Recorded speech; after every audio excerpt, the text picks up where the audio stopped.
Olá, aqui é o Arthur Loubach e antes de começar o seu podcast favorito, eu tenho um recadinho aqui, é um jabá, a gente não costuma fazer isso, mas esse é por uma causa muito especial. Eu queria anunciar que estão abertas as inscrições para o edital Revista Todos Drogazil 2022. Como o próprio nome do edital já diz, ele vai selecionar 10 organizações para receberem recursos doados pela revista Todos, que é feita pela editora MOL e vendida nas lojas da Drogazil de todo o Brasil. Quem pode participar desse edital? Organizações de praticamente todo o Brasil, que são todos os estados onde a Drogazil está presente, que são quase todos, só não os da região sul e o Rio de Janeiro, então todos os outros estados podem participar e são quase 4 milhões de reais que vão ser distribuídos por 3 anos, né? Então, se você quiser saber mais se a sua ONG é elegível, entra lá no site Edital Todos Drogazil, tudo junto. Então, editaltodosdrogazil.prosas.com.br. Corre lá, as inscrições são até o dia 15 de junho, às 18 horas, pontualmente. Tá bom? E agora vamos para o episódio, que é o que te interessa mesmo.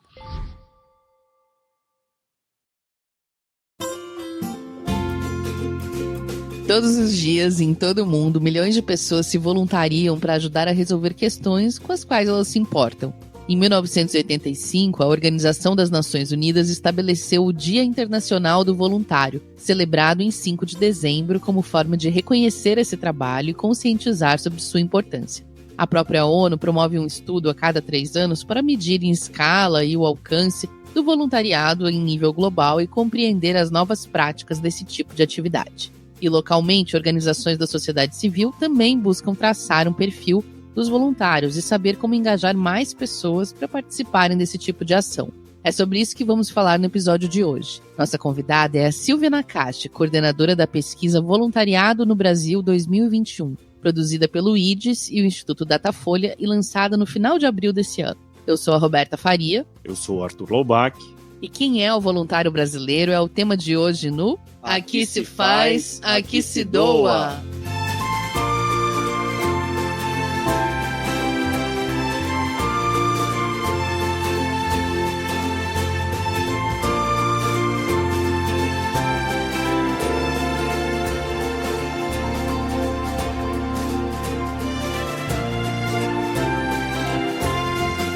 Está começando mais um Aqui se faz, aqui se doa, o seu podcast semanal sobre cultura de doação, produzido pelo Instituto MOL, com o apoio do Movimento Bem Maior, da Morro do Conselho Participações e da Ambev, além da divulgação do Infomoney.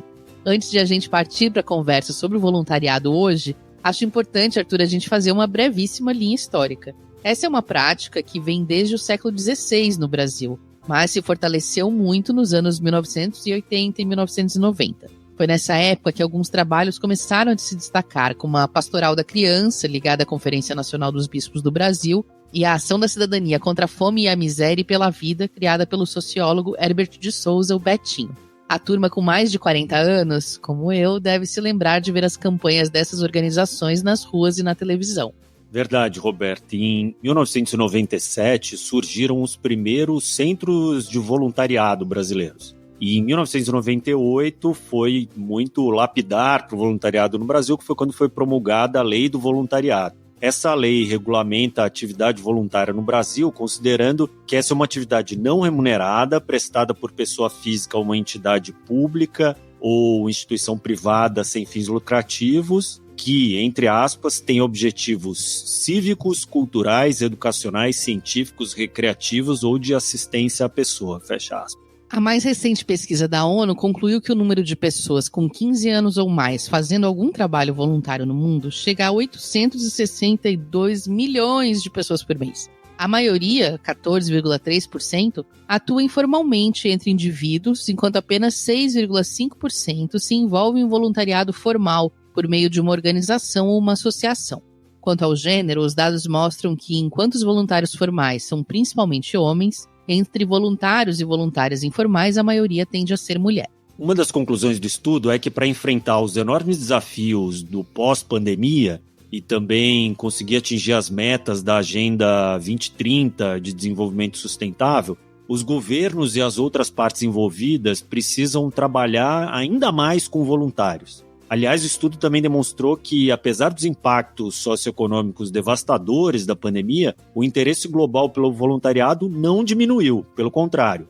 As atividades voluntárias que envolviam o desenvolvimento de novas ideias e soluções para problemas locais aumentou na maioria dos países. Bom, a gente falou aqui da definição que a legislação brasileira dá para atividade voluntária. Mas existe uma definição que é utilizada mundialmente, e a Rafaela Carvalho vai contar para a gente.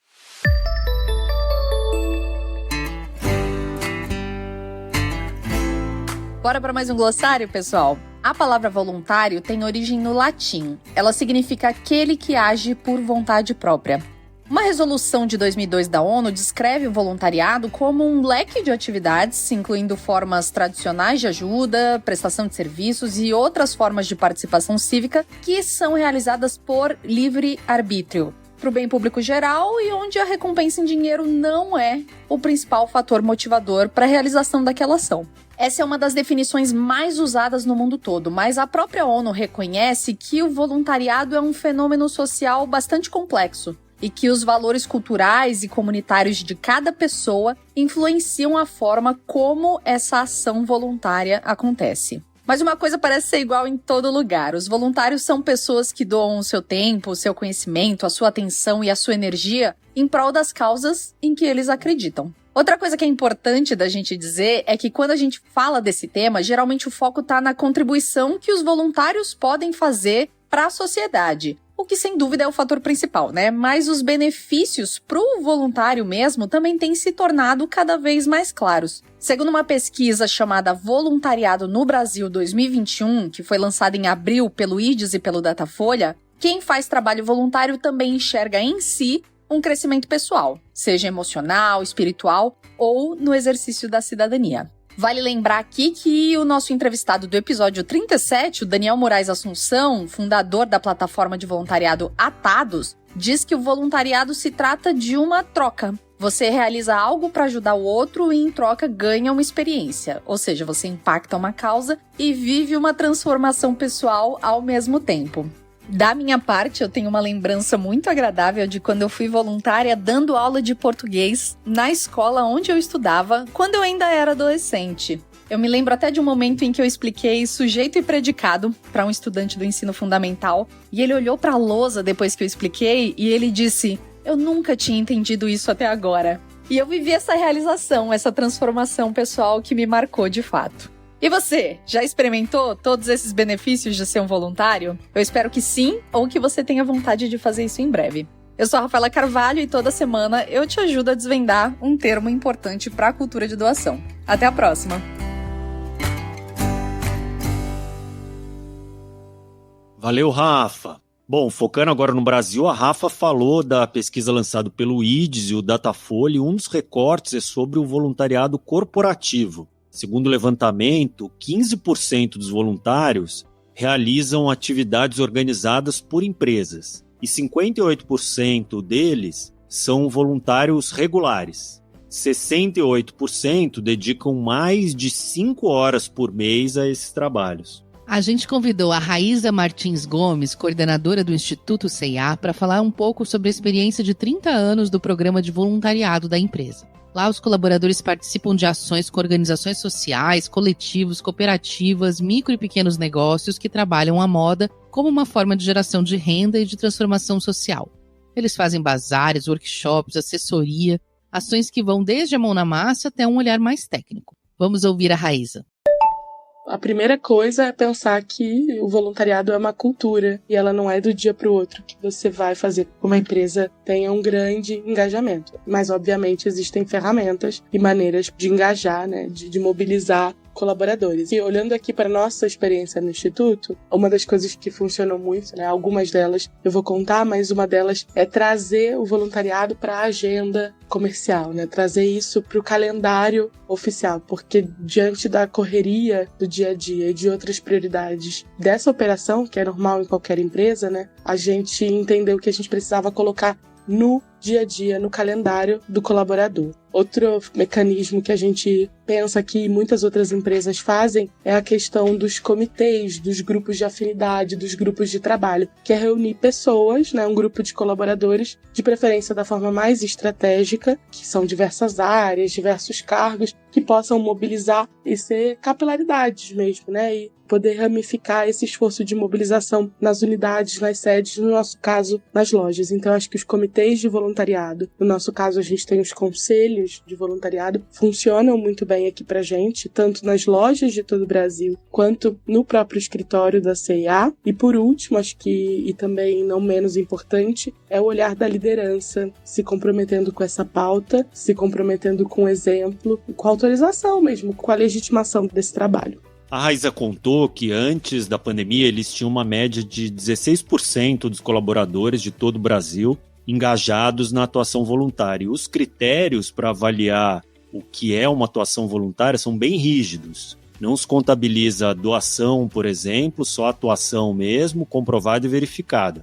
Durante a pandemia, a queda não chegou a 50%, mas foi um impacto, claro, já que tudo que estava sendo feito teve que ser repensado, né? Inclusive sair de casa. Ela também falou para a gente sobre os aprendizados, não só nesse momento, mas em 3 décadas do programa.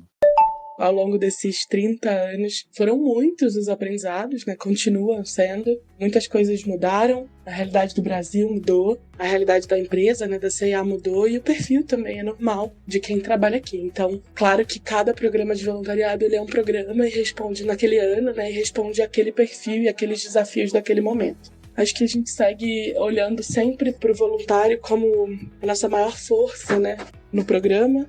Reconhecê-lo, motivá-lo, agradecer é sempre muito importante. Outro aprendizado forte é a questão do olhar estratégico para o voluntariado, entender ele como uma ferramenta e como um meio de alcançar objetivos estratégicos, programáticos e traçados sob a perspectiva da empresa também, né? Sendo o voluntariado uma grande maneira de fortalecer a equipe, de desenvolver colaboradores. E eu acho que outro grande aprendizado nosso do Instituto também é apostar também na qualidade da entrega e o impacto do voluntariado, e não só na quantidade, que é um indicador muito perseguido nos programas de voluntariado, mas a gente sabe que a entrega final, olhar para o que a comunidade recebe, é muito importante. Então acho que esses são os principais aprendizados de muitos que a gente ainda segue tendo.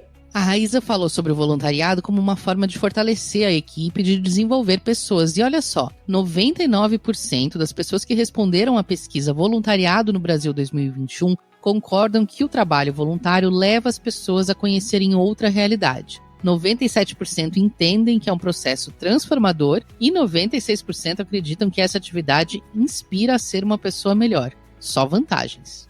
Bom, a gente se cansa de falar disso, né? E vamos continuar falando para sempre. Inclusive, nosso primeiro episódio aqui teve o tema Quem doa é mais feliz, né, Roberto? E eu quero trazer mais alguns pontos de destaque do estudo. Primeiro é que 56% da população adulta do Brasil diz fazer ou já ter feito alguma atividade voluntariada durante a vida. Para você ter uma ideia, em 2011 esse número representava 25% da população. Então foi 25 para 56. 34% dos entrevistados agora disseram estar fazendo algum tipo de voluntariado no momento da pesquisa, 2021. O que representa cerca de 57 milhões de brasileiros acima de 16 anos. E em 2011, esse número era de 11%.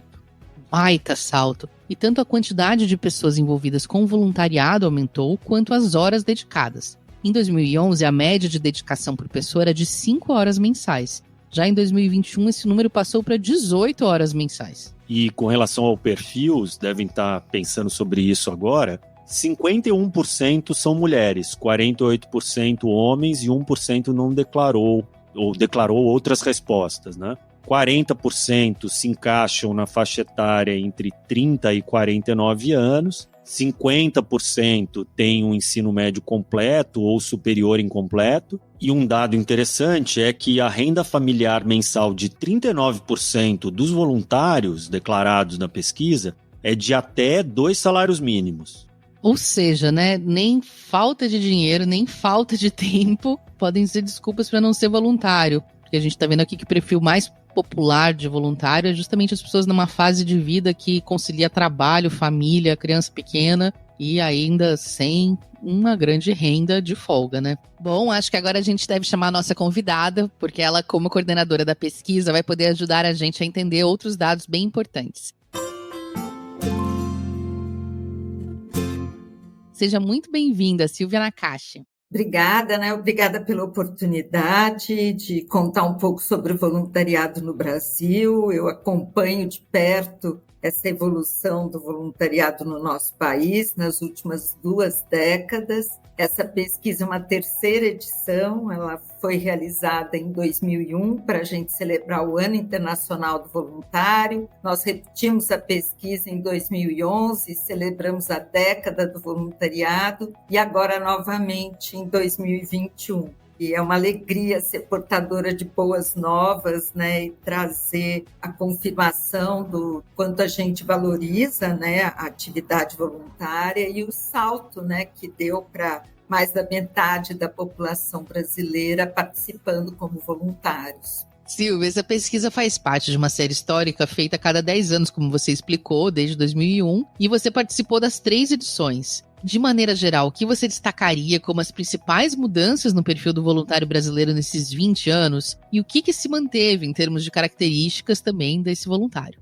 Eu não coordenei a pesquisa os 3 anos, mas estive junto, né, coordenando essa última edição, estive junto nas outras 2, né? Em muitas características, talvez o perfil não tenha se transformado tanto, né? A gente ainda apresenta, este ano de 2021, né, que foi realizada a pesquisa, um equilíbrio muito grande entre a questão de gênero, homens e mulheres participando como voluntários, 51%, as mulheres ainda são a maioria, 48% de homens. A faixa etária também ficou muito próxima do que a gente registrou na última pesquisa em 2011. É uma faixa etária interessante, porque fica ao redor dos 43 anos, quer dizer, uma fase da vida que as pessoas estão ativas, trabalhando, estudando, com suas famílias, com suas atividades pessoais. Então, mostra que o voluntariado não é uma coisa que talvez em 2001 a gente visse essa diferença, uma coisa para depois, né? Quando os filhos saírem de casa, quando eu me aposentar, né? Que associava muito mais a questão do feminino e do idoso, né? Da pessoa mais velha fazendo trabalho voluntário. Agora, tem algumas coisas que ela se distingue bastante, né? O olhar para os públicos beneficiados, então, o quanto esse voluntário tem um olhar muito mais amplo para onde ele pode atuar, então aparece um grande destaque para famílias, público em geral e inclusive para pessoas em situação de rua, alguns públicos inclusive onde havia um certo preconceito de participar e ajudar, né? Também aparece a questão da causa animal, de proteção animal, que certamente em nenhuma das outras 2 edições a gente teve esse destaque, e também da pessoa com deficiência. Talvez, né, o que mais nos surpreendeu foi a questão desse salto, né, que se deu na quantidade de pessoas fazendo o voluntariado. A pergunta que a gente fez, a pesquisa aconteceu em 2 etapas quantitativas, uma primeira com a população em geral, a gente tem um estudo inclusive dos não voluntários, que vale a pena depois explorar, né, no site da pesquisa, mas a primeira pergunta era entender quem tinha feito ou estava fazendo voluntariado no Brasil, né? E a gente sai de 18% em 2001 para 25% em 2011, e chega a 56%. Então, pessoas que já tinham tido, né, na última década, algum contato com o voluntariado. E aí o número, né, redondo de quem estava em atividade fica nos 34% da população. E aí a gente fala desses 57 milhões de brasileiros fazendo trabalho voluntário. E isso é um salto muito grande. Certamente, bastante impactado pela pandemia, mas também por acontecimentos que a gente viveu na década e que foram impulsionadores, inspiradores, facilitadores para o voluntariado, né? Na última década, nós vivemos alguns eventos esportivos, culturais, religiosos, ambientais, que fizeram um grande chamamento para a prática do voluntariado, né, para as pessoas participarem como voluntários. Nós tivemos as questões de situações emergenciais e humanitárias graves, né, e até ambientais, provocadas ou não, né, mas que também fizeram essa chamada para o voluntariado e, obviamente, né, o impacto da Covid. Então, acho que tudo isso contribuiu para esse grande salto, né, da participação. Ô Silvia, voltando a dos pontos que você citou como destaque da pesquisa, da evolução dos dados, quando a gente fala dos públicos beneficiados, a gente nota essa evolução que você falou em alguns dos públicos, né? Por exemplo, famílias e comunidades cresceu de 12% em 2011 para 35% em 2021. Pessoas em situação de rua também cresceu 20 pontos percentuais. Pessoas com deficiência, animais, também foram outros que cresceram. Você atribui essa mudança de perfil mais a uma mudança de costumes, né? Você citou, por exemplo, talvez uma questão do preconceito que tenha mudado nesses 20 anos, mas pode ser também que tenha uma mudança também de perfil das ONGs, né? O que você atribui? O que impacta mais nesse caso? Olha, eu tenho 64 anos, né? Eu nunca vi um país tão desigual. Então, assim, uma demanda, né? Uma emergência, né? É emergente a gente ser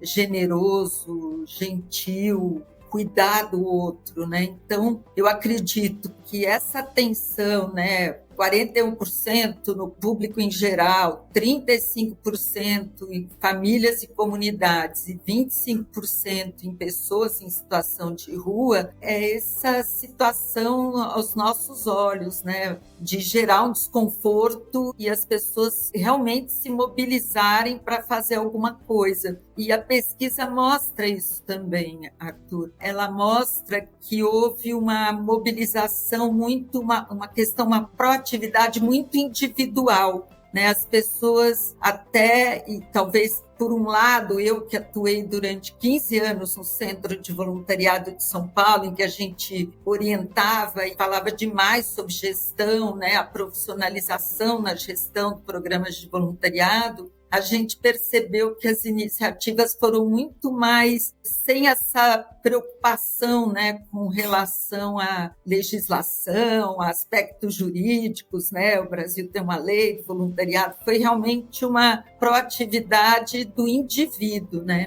E eu acredito e eu sinto isso, né, que realmente vem dessa situação que está aqui aos nossos olhos, que toca a gente, né, que a gente sente, inclusive, né. Então, essa informalidade das ações, de um lado, criam aí também um grande caminho para as organizações da sociedade civil, né, ver que existe um desejo das pessoas participarem. Elas foram, né? 57 milhões de voluntários no Brasil, elas foram, né? E foram em busca desses públicos onde elas viram a situação mais urgente, né? Para participar.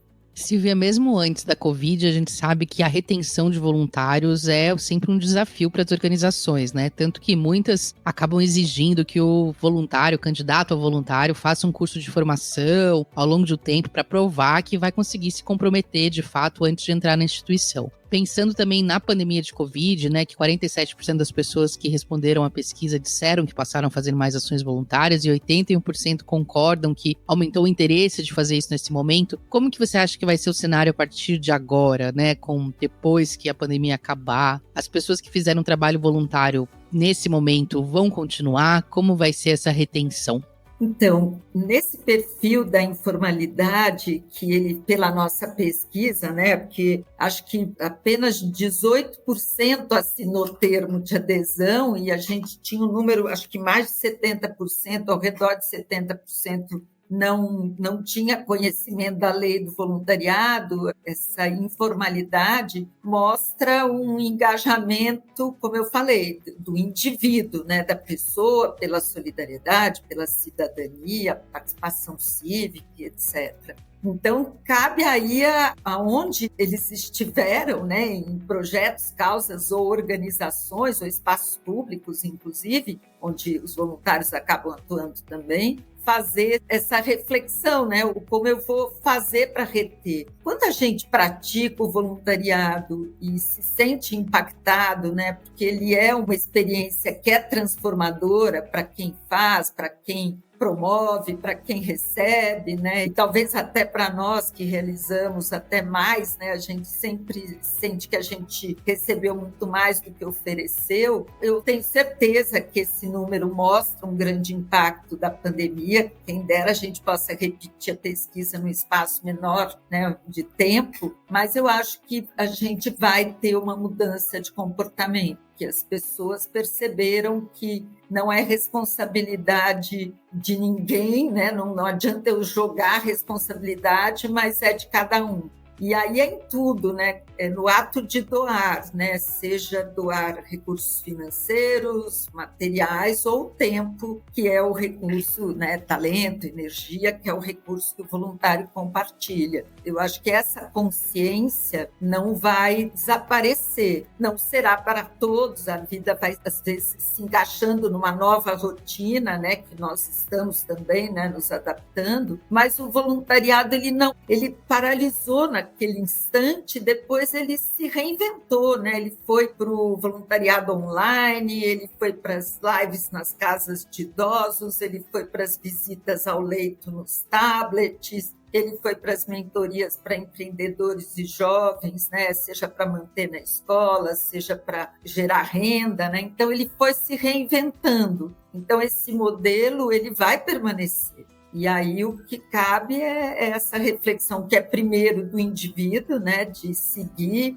e organizar sua agenda para isso, porque voluntariado é priorização, né, colocar na agenda, e também das organizações do quanto elas estão preparadas para esse novo modelo, né, que é esse modelo que tem que se adaptar à realidade que a sociedade está vivendo. E falando em cultura, Silvia, é um dado interessante quando a gente compara 2011 com 2021, é que a gente notou que a faixa etária de 30 a 49 anos se manteve, né, proporcionalmente no quanto se dedica ao voluntariado. Mas o que é interessante é que a faixa etária de 16 a 29 diminuiu a dedicação ao voluntariado, e a com mais de 50 aumentou. Eu, sem o compromisso aqui que você tem de dar respostas definitivas, eu sou pitaqueiro aqui, eu diria que tem, de alguma forma, uma influência, eu acho, geracional aí, né, da tecnologia, talvez nos mais jovens, né, tem uma crítica que a gente vê nos nossos próprios funcionários e tudo, que é uma dificuldade maior de levar os ideais e os talentos à prática, talvez tenha alguma coisa assim, né, dessa distância que a tecnologia impõe. E entre os mais velhos, daí eu trago um caso da minha família mesmo, minha mãe é uma voluntária bem dedicada há muitos anos, é uma percepção de que isso é bom para as pessoas nessa faixa etária, principalmente quando estão se afastando da atividade profissional e tudo, o voluntariado vem ocupar um lugar de ocupação e satisfação ali, que passa a ser muito importante na vida, no que talvez até responda por essas horas fixas aí que são dedicadas, né, ao voluntariado. Mas enfim, queria passar a palavra para você e não ficar nos meus pitacos só. Então, eu fiquei um pouco desapontada eu vou ser fiel aos números, né, do público jovem. Eu achei que a gente teria um crescimento do jovem, né, e eu vejo aí um espaço muito grande para as escolas, as universidades trabalharem esse conceito até do voluntariado educativo, né? O voluntariado como uma ferramenta para a gente trabalhar, né, valores, propósitos, trabalhar até temas, né, tão importantes na melhoria do convívio no dia a dia, e até os famosos, né, soft skills, né, as habilidades comportamentais, aí, que isso está tão valorizado no mundo corporativo. E estrategicamente no mundo corporativo usam inclusive a ferramenta do voluntariado para isso, e eu acho que é um espaço para as escolas pensarem, né, o quanto que a gente pode trazer isso para o jovem, né, essa prática que é uma experiência que é vivenciada, né? E eu posso trazer os temas de gênero, diversidade, cultura de paz, raça e tantos outros, né? Que a gente pode trabalhar, né? As questões ambientais tão sérias, tão urgentes também no nosso dia a dia, e trabalhar isso usando o voluntariado como uma ferramenta, né? A gente tinha ficado muito feliz em 2011, porque o jovem tinha aparecido, né, como um protagonista também no voluntariado e diminuiu, né, agora em 2021. Com relação à questão do idoso, a pessoa um pouco mais velha, né, praticando voluntariado, uma das questões que também aparece como uma atividade voluntária que as pessoas fizeram é uma questão que também está muito urgente no nosso dia a dia, que é a questão da saúde mental, né? Então, na saúde mesmo, né, o ser humano na sua integridade, e foi uma faixa etária que foi bastante impactada com o isolamento, né? Então, a prática do voluntariado me faz ter relacionamento, me faz trocar minhas experiências e práticas do dia a dia com outras pessoas, né? Então, é uma experiência que não existe contraindicação. Em todas as faixas etárias, ela vai trazer um ganho para o ser humano, né? A própria socialização dos grupos de voluntários, né, ela tem esse poder, né, de pôr a pessoa em atividade, né, em produção, que é o que a gente quer, né, enquanto a gente tem a saúde e essa saúde física se equilibra, né, com a minha saúde mental. E Silvia, para terminar, uma última pergunta aí, também olhando para os seus anos coordenando o Centro de Voluntariado. Como que as organizações sociais podem engajar mais pessoas, atrair gente nova, para na próxima edição dessa pesquisa a gente continuar vendo um crescimento positivo? Uma coisa que a gente sabe que historicamente, né, as igrejas, as organizações religiosas são a grande porta de entrada para o voluntariado. Mas como as organizações não religiosas, né, as OSCs de outras áreas podem aprender, o que elas podem aprender para poder trazer voluntários também para um outro lado do terceiro setor?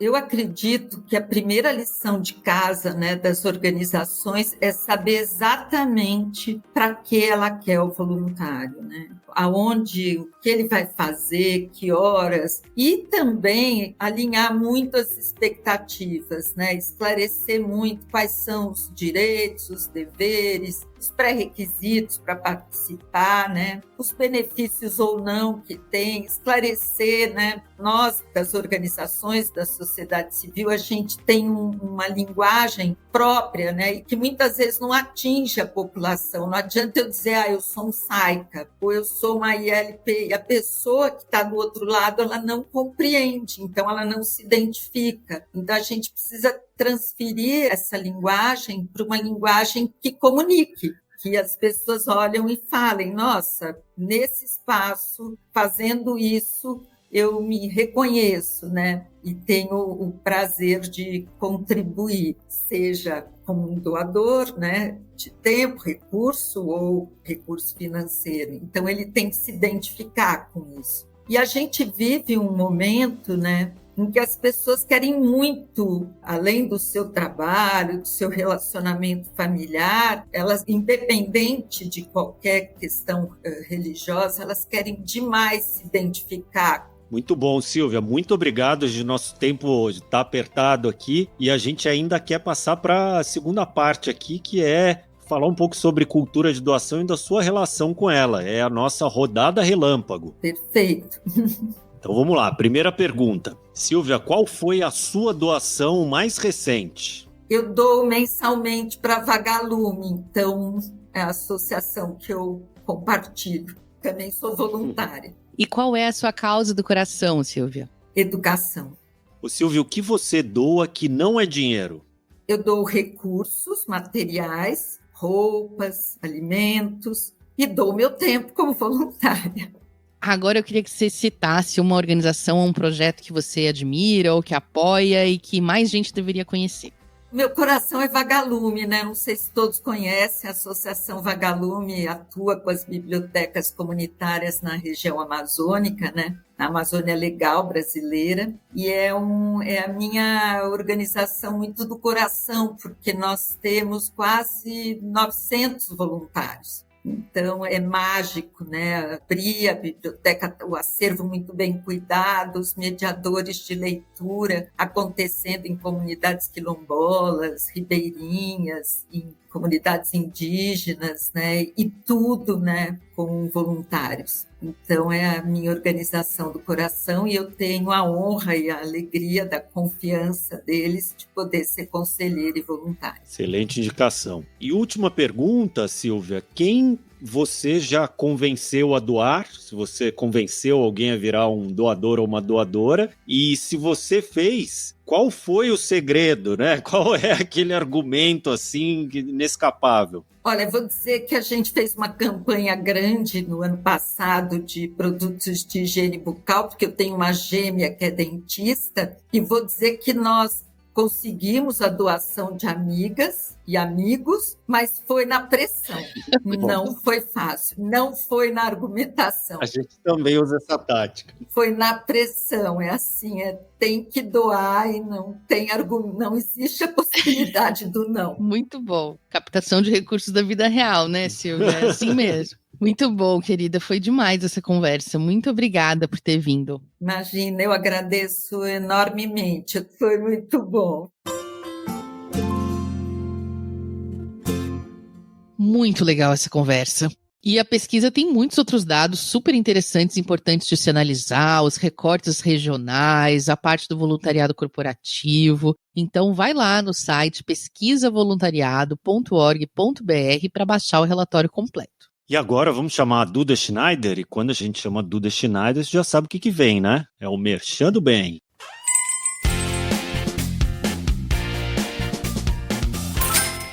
Oi, gente, eu sou a Duda Schneider e esse é o nosso quadro Merchan do Bem.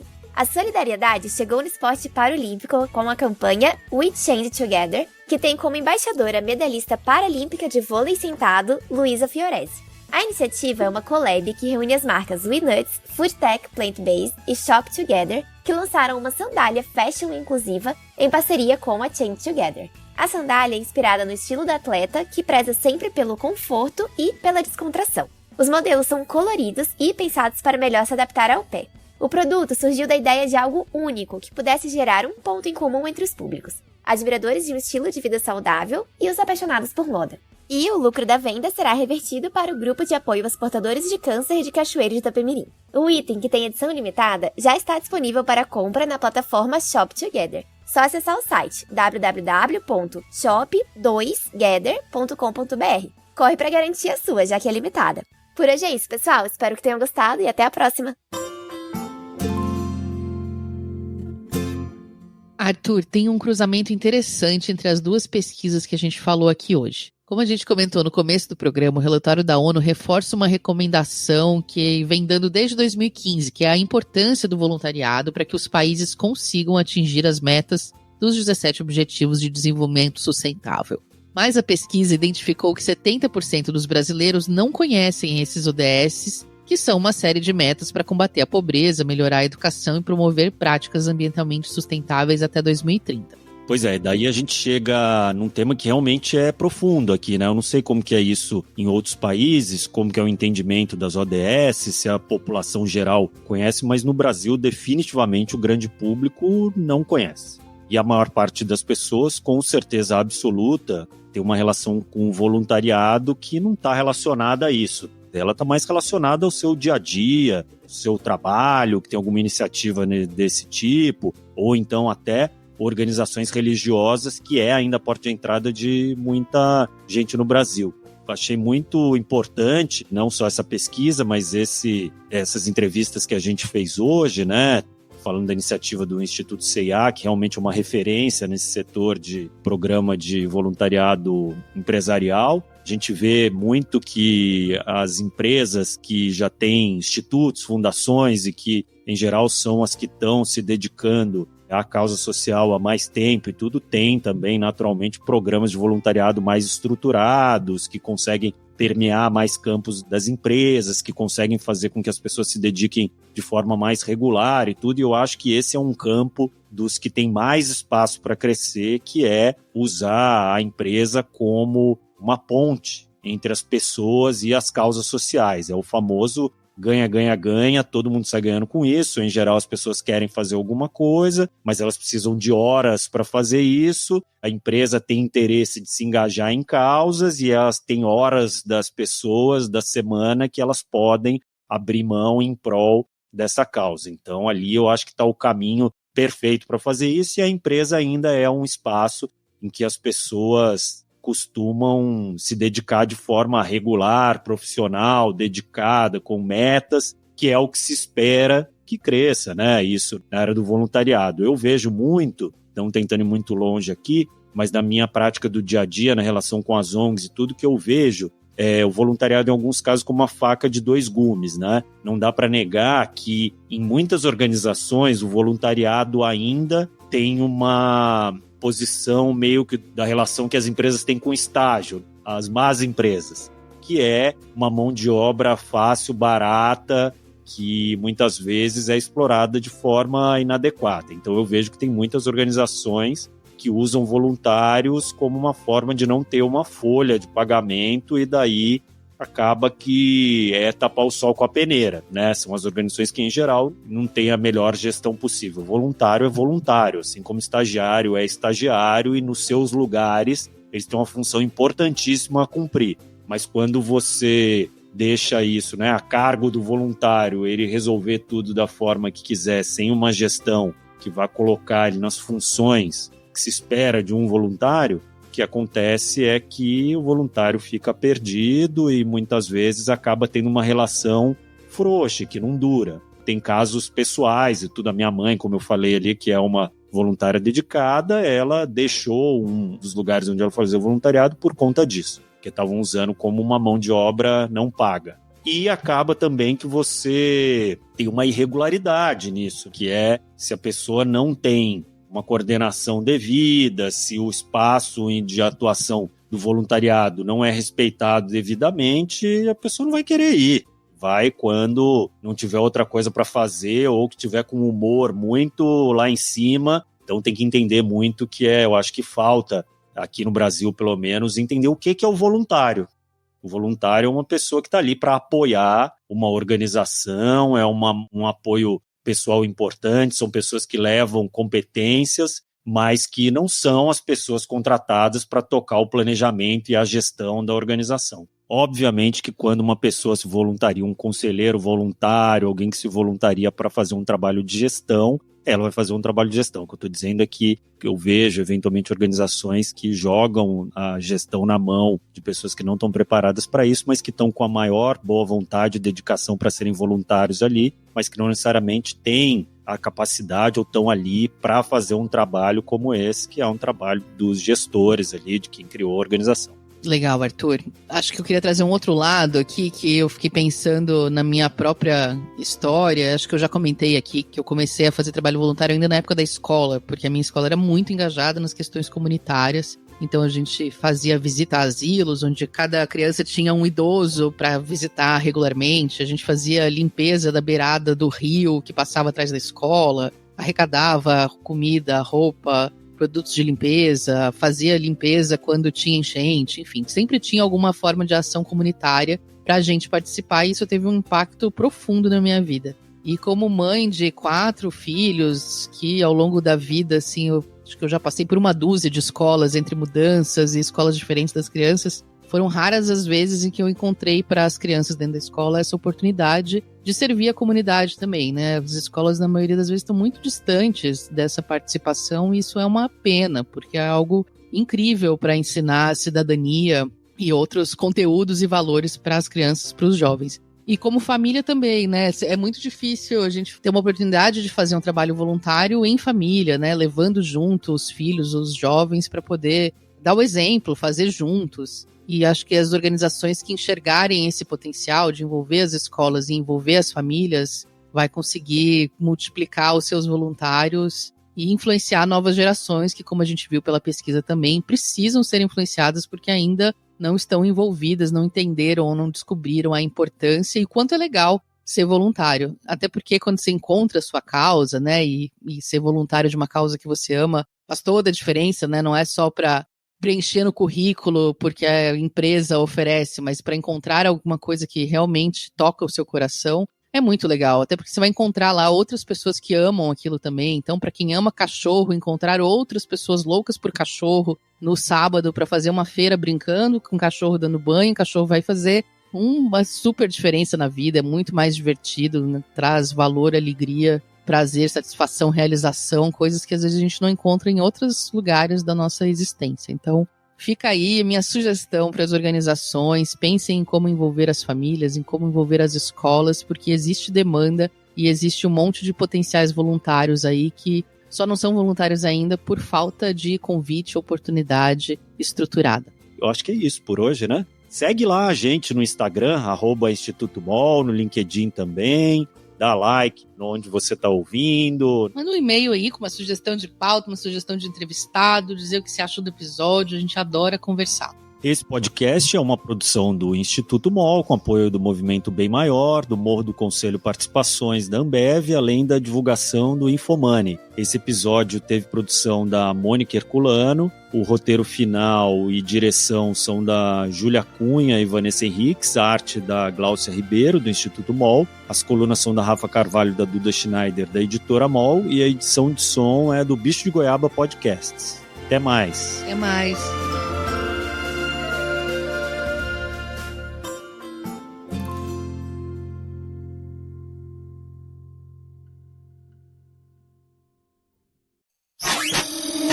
Essa é uma produção do Bicho de Goiaba.